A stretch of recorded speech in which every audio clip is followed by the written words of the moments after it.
Je viens de déménager dans une nouvelle maison. Donc, je rentre et je commence à faire le ménage et les boîtes, comme d'habitude. La soirée avant, je suis fatiguée, donc je décide d'aller me coucher. En me couchant, j'entends un petit grattement, puis je me dis, bon, c'est une nouvelle maison, il y a des nouveaux bruits. À la limite, c'est un petit rongeur, puis demain, je vais mettre un piège et ça finit là. Je me réveille le lendemain matin et il y a une odeur de pourriture, mais intense. J'ai les yeux qui commencent à me piquer, le cœur me lève. Donc j'ouvre les fenêtres, je regarde un peu partout et je trouve rien.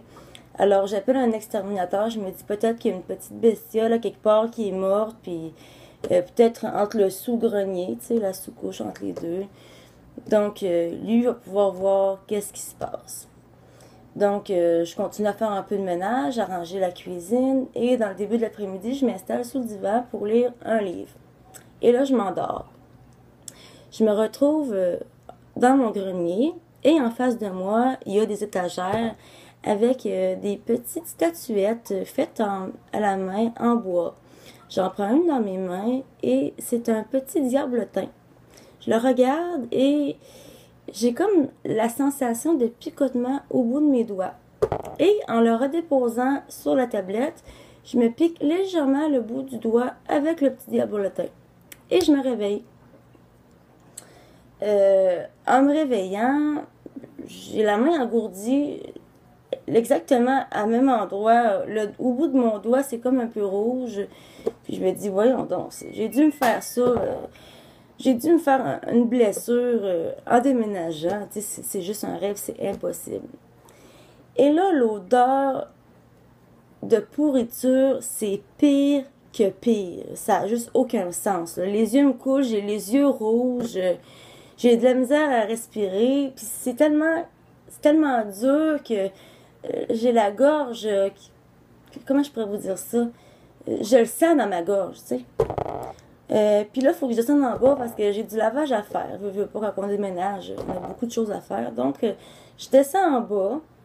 Qu'est-ce que je vois pas?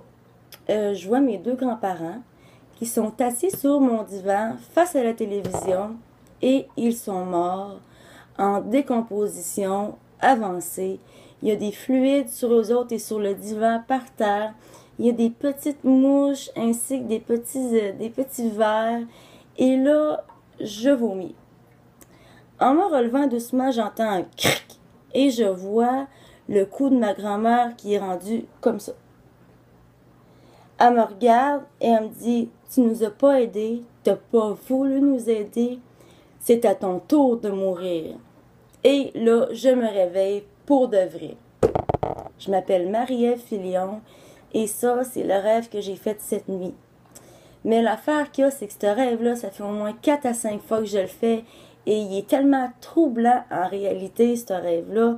Puis après, j'arrive jamais à me rendormir. Puis si je me rendors d'habitude presque tout de suite après, des fois, je le continue ou je le recommence à zéro. Donc, je me suis juste levée et j'ai fait autre chose.